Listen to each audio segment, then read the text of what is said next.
Ang pambungad na eksena ay itinakda sa Montauk, New York, kung saan dumating ang isang driver ng tow truck na nagngangalang Gary sa bahay ng kanyang dating kasintahan, si Maddie, para kunin ang kanyang sasakyan.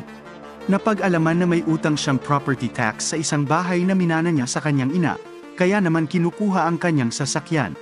Nagtatrabaho si Maddie ng dalawang trabaho, bilang isang bartender at isang Uber driver, at ang pagkawala ng kanyang sasakyan ay magiging imposible para sa kanya na magpatuloy sa pagtatrabaho bilang isang Uber driver. Dahil dito ay sinubukan niyang kumbinsihin si Gary na panatilihin ang kanyang sasakyan. Sinusubukan pa nga niyang manalo sa emosyon nito, ngunit ang kanyang mga pagsisikap ay nabigo ng lalaking nakasama niya noong nakaraang gabi. Nang mapansin ito ni Gary, ikinabit niya ang kanyang sasakyan sa kanyang tow truck at pinaalis ito. Gumagamit ng rollerblade si Maddie ngayong wala siyang sasakyan papunta sa trabaho. Habang nasa daan, napansin niyang nakaparada ang tow truck ni Gary sa labas ng isang coffee shop. Siya ay abala sa loob, kaya agad na binuksan ni Maddie ang kanyang sasakyan at sinubukang umalis. Hindi niya naaalala na nakadikit pa rin ito sa truck. Nagkaroon ng maliit na kaguluhan bilang resulta, at mabilis na lumitaw si Gary at itinaas pabalik ang kotse. Dahil sa kanyang mga aktibidad, si Maddie ay inilagay sa probation, ngunit masaya, ang kanyang kaibigan na si Gabe ay piyansahan siya. Pagkatapos nito, pumunta si Maddie sa kanyang trabaho sa isang pub habang nakakaramdam pa rin ng inis. Kapag ang isang customer ay humingi ng inumin bago pa man mabuksan ang bar, lalo siyang naiirita. Dahil dito, nakipagtalo siya sa customer, dahilan para mapagalitan siya ng manager niyang si Fern. Ang gawain sa pagtitiklop ng napkin ay ibinigay kay Maddie ni Fern. Kasama niya ang kanyang buntis na empleyadong si Sarah at ang kanyang asawang si Jim sa lokasyong iyon. Binigyan siya ni Sarah ng kakaibang pagkakataon sa trabaho mula sa mga mayayamang mamumuhunan ng cryptocurrency, ang Beckers, habang nag-uusap silang tatlo. Sa kasalukuyan, naghahanap sila ng makakadate sa kanilang reclusive 19-year-old na anak na si Percy at ibinibigay ang kanilang Buick Regal bilang bayad. Pinili ni Maddie na tumugon sa natatanging pag-post ng Craigslist na ito sa kanyang desperadong pagtatangka na panatilihin ang bahay. Kinabukasan, binisita niya ang bahay ng mayayamang magulang para pag-usapan ang trabaho. Inilarawan ni Laird at Allison, ang mga magulang ng anak, ang kanilang introvert na anak na lalaki bilang walang karanasan sa mga babae, alak, party, o sex. Bago ang kanyang pag-enroll sa Princeton University, nais nilang bigyan siya ng higit na katiyakan sa sarili. Nalaman ng mag-asawa na si Maddie ay 32 na, habang tumatagal ang kanilang pag-uusap, na naging dahilan upang sila ay maging maingat. Ngunit iginiit ni Maddie na ang talagang kailangan nila ay isang mature na tao na makakatulong sa kanilang anak na lumaki sa isang responsableng lalaki, hindi isang batang babae. Ang mga magulang ay kalaunan ay nakumbinsi nito at tinanggap siya para sa posisyon. Gayunpaman, hiniling nila sa kanya na huwag sabihin kay Percy ang tungkol dito bago sila umalis. Nang maglaon, nagbihis si Maddie ng mapang-akit na damit at nagtungo sa isang bahay na silungan ng mga hayop, kung saan nagboluntaryo si Percy. Nagkunwari siyang interesadong makakuha ng tuta at humingi ng tulong lalo na kay Percy. Pagkatapos ay ipinakita sa kanya ang isang aso na may pangalang Milo, at sinimulan siyang turuan ni Percy tungkol dito. Sa kabilang banda, patuloy siyang hinahabol ni Maddie sa pagsisikap na manligaw. Gayunpaman, nagpa siya si Percy na tapusin ang kanilang pag-uusap dahil hindi siya komportable. Inalok siya ni Maddie na sumakay pa uwi dahil kailangan niya ng mas maraming oras para makipag-chat sa kanya.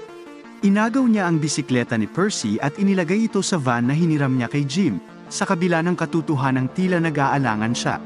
Sa kanilang paglalakbay, sinubukan ni Maddie na magsimula ng isang maayos na pag-uusap, kung saan nagbibiro siya ng isang biro na tumutukoy kay Percy bilang kanyang bihag. Literal na binibigyang kahulugan iyon ng maliit na batang lalaki at naniniwala siyang sinusubukan niyang agawin siya. Kapag pumili si Maddie ng ibang ruta, na sinasabing ito ay isang shortcut, mas nagiging kahina-hinala siya. Tinangka ni Percy na tawagan ng 911 sa kanyang telepono sa pagsisikap na humingi ng tulong, ngunit inalis ito ni Maddie, na nagpapataas ng kanyang pagkabalisa. Ilang sandali pa ay nakarating na sila sa bahay ni Maddie, at nang makalabas sila ng van, inispray ni Percy ang kanyang mukha. Inamin ni Maddie na kaakit-akit siya at gusto niyang mas makasama siya, sa kabila ng sakit. Nang malaman ito ni Percy, nag-aalok siya na tulungan siyang hugasan ang kanyang mukha, at nagpa siya silang mag-date sa susunod na araw. Nang sumunod na gabi, inanyayahan ni Maddie si Percy sa isang bar, at dumating doon ang bata na nakasuot ng short pants. Pagkatapos ay nag-order si Maddie ng inumin para sa kanilang dalawa. Matapos humigop, agad na iniluwa ni Percy ang inumin, ngunit sinubukan siyang hikayatin ni Maddie kung hindi man sa pamamagitan ng paggigiit na dapat siyang magtikim ng alak bago pumasok sa kolehiyo. Ang isa sa mga ex-boyfriend ni Maddie ay panandaliang sumabad sa kanilang usapan. Binanggit niya ang kanyang kamakailang kasal at inaangkin na, sa kaibahan kay Maddie, ang kanyang asawa ay napakatapat. Binalaan din ng lalaki si Percy bago umalis, tinawag siyang tsinelas.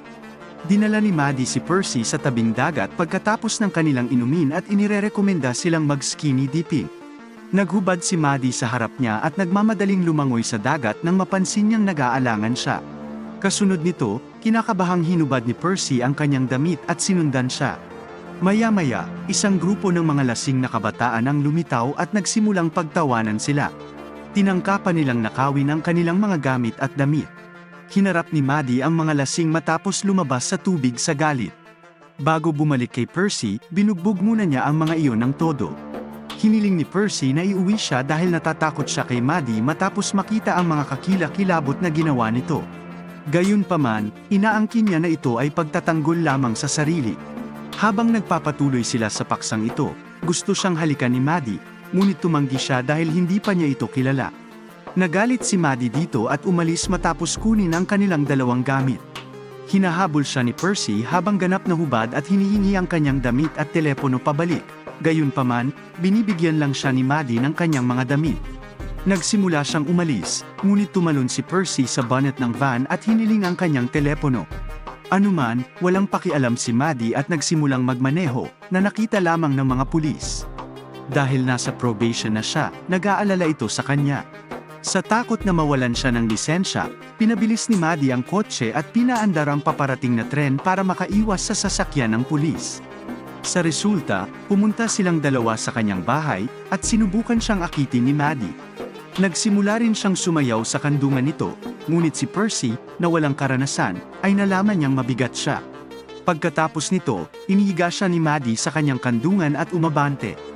Nakalulungkot, lalo lang nitong nababalisa si Percy at naging dahilan para magkaroon siya ng pantal sa likod. Hindi siya pinupuna ni Maddie sa kabila ng kabiguan na ito, sa halip, inaalagaan niya ito sa pamamagitan ng paglalagay ng lotion. Ibinahagi ni Percy ang kanyang kalungkutan sa kanya pagkatapos na maaliw sa kanyang kabutihang loob. Idinagdag niya na isa sa mga bagay na pumipigil sa kanya sa pakikisalamuha sa iba ay ang paraan ng kanyang mga kaklase na pinagtatawanan siya sa pagtulog sa silid ng kanyang mga magulang. Bilang tugon, ibinahagi rin ni Maddie ang kanyang kwento patungkol sa kung paano siya nanirahan sa bahay na ito sa buong buhay niya para alagaan ang kanyang ina na may sakit. Sumagot siya na iniwan sila ng kanyang ama para sa kanyang bagong pamilya sa lungsod nang magtanong si Percy tungkol sa kanya. Matapos magkaroon ng heart-to-heart, nagpa siya ang dalawa na mag-date muna bago maging close. Ang karamihan sa oras ni Maddie at Percy sa mga sumusunod na ilang araw ay magkasama, nag-e-enjoy sa mga bagay tulad ng mga paglalakbay sa beach kasama ang kanilang mga alagang hayop at mga laro ng laser tag sa arcade. Habang tumatagal, mas nagiging malapit at komportable sina Percy at Maddie sa isa't isa. Isang araw, inamin nilang dalawa na hindi sila nakadalo sa isang prom. Nagtataka si Percy kung bakit hindi siya nakapunta sa isang prom, sa kabila ng kanyang prom queen attitude. Nang tanungin kung bakit ayaw bumisita sa kanya ng kanyang ama, sumagot si Maddie na minsan ay sumulat ito sa kanya. Gayunpaman, bago ang prom night, ibinalik ang liham na hindi pa nababasa. Pakiramdam niya ay natalo siya pagkatapos ng engkwentro na ito, kaya nagpasya siyang huwag nang pumunta. Naantig si Percy sa kanyang kwento, at bago siya halikan, nakuha niya ang kanyang pahintulot. Pagkatapos, nakipagkita ang dalawa sa dating yaya ni Percy, si Jody, na medyo nag-aalala na makita si Percy na may kasamang babae. Inaanyayahan niya si Percy na kumuha ng frisbee na inihagis niya sa nakakatawang paraan. Tinanong ni Jody si Maddie kung ginagamit niya si Percy para sa pinansyal na pakinabang habang wala ang bata. Agad siyang pinatahimik ng aming babae nang sabihin nitong gusto niya lang siyang ligawan. Mamayang gabi, nasa bahay si Maddie nang tumunog ang doorbell. Nang sagutin niya ito, nahanap niya si Doug Kahn, isang dating kaklase na ngayon ay isang ahente ng real estate. Binalaan niya siya tungkol sa mga legal na aksyon na nauugnay sa pag-agaw sa kanyang tahanan, ngunit hindi natitinag si Maddie sa kanyang desisyon na panatilihin ito. Nang gabi ring iyon, sinundo ni Percy si Maddie sakay ng kanyang limousine, at pumunta sila para sa hapunan sa isang mamahaling restaurant, at itinuring itong pansamantala nilang prom night. Masigla silang nag-uusap at nagbabahagi ng maraming bastos na biro habang nag-e-enjoy sa kanilang tanghalian. Di nagtagal, hinikayat siya ni Maddie na kunin ang piano dahil alam niyang mahilig siya sa musika. Si Percy, na sa una ay mahiyain, ay nagtipo ng kanyang katapangan at nagtanghal ng kantang Man-Eater, na umaagaw sa atensyon ng lahat sa pamamagitan ng kanyang talento. Siya ay nagtatapos sa pagiging kahanga-hanga na ang buong karamihan ay nagpalakpakan para sa kanya. Bumalik si Percy kay Maddie, ngunit hindi nagtagal, nilapitan siya ng kanyang kaibigan sa paaralan, si Natalie. Inaanyayahan niya siya sa isang party pagkatapos ng mabilis na pag-uusap. Sumagot si Maddie na may mga plano sila ngayong gabi dahil napansin niyang medyo naiinggit siya sa kanilang pag-uusap. Ngunit bago siya umalis, ibinigay sa kanya ni Natalie ang address ng party. Sa sumusunod na senaryo, tinalakay ni Percy ang kanyang mga planong pang-akademiko at nagpahayag ng pag-aalala na baka hindi sila magkaroon ng pagkakataong magkita. Hiniling niya na bisitahin siya nito tuwing katapusan ng linggo, ngunit tumugon si Maddie na hindi siya bumibiyahe ng malayo. Nang marinig ito ng bata, galit na galit siya kaya nagpasya siyang umalis sa hapunan at pumunta sa party ni Natalie. Sinundan siya ni Maddie sa loob dahil sa takot na may iba pang babae na matutulog at malalagay sa panganib ang kanyang karera. Gayunpaman, nawala siya sa karamihan, kaya tinanong niya ang mga partygoer tungkol sa kanya. Pinagtatawanan siya ng mga bata sa pagdalo sa party ng mga kabataan sa kabila ng mas matanda sa kanila, sa halip na tulungan siya. Nang sa wakas ay mahanap ni Maddie si Percy, siya ay may sakit pagkatapos uminom ng ibuprofen na may alkohol at nasa isang silid kasama si Natalie. Dinala siya ni Maddie sa banyo at pinasuka siya dahil sa pag-aalala. Gumawa sila ng kaguluhan sa party, kaya pinalaya sila ng ama ni Natalie. Sa kanilang pagbabalik, sinabi ni Percy na handa na siyang makipagkita sa kanya. Siya ay nagpapatupad ng ilang mga hakbang sa pag-iwas habang sabay na ipinapahayag ang kanyang pagmamahal para sa kanya. Nag-aalala si Maddie dito, kaya't binaliwala niya ito sa pamamagitan ng pagbibiro na lasing siya at hindi sila dapat mag-aksaya ng oras ngayong gabi. Kinaumagahan, natutuwa sina Laird at Allison na napansin na ang kanilang anak ay mas masigla at extrovert ngayon, salamat sa kanyang tinatawag na kasintahan. Nagbabago ang kanilang mga saloobin, gayunpaman, habang ipinaliwanag ni Percy na nagpasya siyang hindi pumasok sa Princeton dahil gusto niyang manatili malapit kay Maddie. Inutusan siya ng kanyang mga magulang na magsanay sa pagmamaneho ng kotse habang tinatawagan nila kaagad si Maddie. Sinasabi ng aming babae na hindi na niya magagawa pa ang trabaho dahil masyado nang na-attach si Percy sa kanya. Tumugon si Laird sa pamamagitan ng pag-aalok sa kanya ng kotse kung maaari niyang hikayatin siya na bisitahin sa Princeton. Walang kamalay-malay sa kung ano ang nangyayari, hindi sinasadyang ikinonekta ni Percy ang Bluetooth ng telepono sa sasakyan at narinig ang kanilang chat na ikinadurog ng kanyang puso. Pagkatapos ng ilang pagmumuni-muni, ipinaabot niya ang isang imbitasyon kay Maddie na sumama sa kanyang pamilya para sa hapunan. Sa sandaling dumating siya, sinubukan ni Percy na makipag-usap ang kanyang mga magulang at si Maddie. Gayunpaman, nagagawa nilang makipagtulungan sa ilang paraan. Maya-maya, nakatanggap si Percy ng tawag mula sa isang kaibigan, kaya maaga siyang umalis sa pagkain. Pagkatapos ay dinala ng dalawang magkaibigan ang mamahaling Buick Regal sa kakahuyan, kung saan nila ito sinira. Pumasok si Percy sa kanyang kwarto pagka-uwi niya. Lumapit si Maddie sa kanya upang magtanong tungkol sa sitwasyon pagkatapos makitang may mali. Hindi umimik si Maddie, kaya lumapit si Percy para makipaghalikan. Pagkatapos ay hinikayat niya itong sabihin ang totoo, ngunit patuloy siyang nagsisinungaling. Nang walang ibang pagpipilian, pumayag siyang matulog sa kanya upang ibigay ang gusto nito. Sa kasamaang palad, si Percy ay tumatagal lamang ng mga 10 segundo. Sa wakas ay kinikilala niya na alam niya ang kasunduan nito sa kanyang mga magulang habang sila ay nakahiga sa tabi ng isa't isa. Matapos marinig ito, sinabi sa kanya ni Maddie na tunay ang kanilang pagkakaibigan at nag-alok sa kanya ng paumanhin. Si Percy, na pinagtaksilan, ay hindi nakinig at sinabihan siyang umalis. Pagkatapos nito, sinabi ni Percy sa kanyang mga magulang ang katotohanan at hinihiling na itigil na nila ang pakikialam sa kanyang buhay upang harapin niya ang tagumpay at kabiguan sa kanyang sarili. Bumalik si Percy sa kanyang regular na pattern nang matapos ang kanilang relasyon at nagsimulang gugulin ang kanyang mga araw sa paglalaro ng mga video game sa kanyang silid.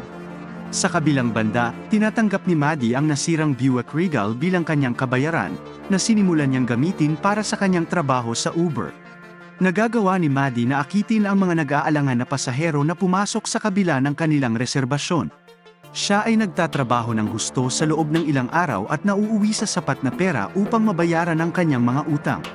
Masaya niyang binabati sina Jim at Sarah sa kanilang mga nagawa. Ang kanyang kaligayahan ay panandalian, gayunpaman, nang malaman niya na malapit nang lumipat sina Sarah at Jim sa Florida dahil hindi nila kayang bumili ng bahay sa Montauk.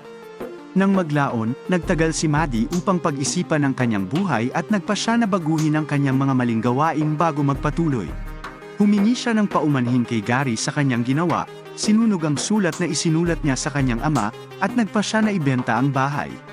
Bukod pa rito, gusto niyang makipagkasundo kay Percy, ngunit hindi nito binabalik ang mga tawag o mensahe nito.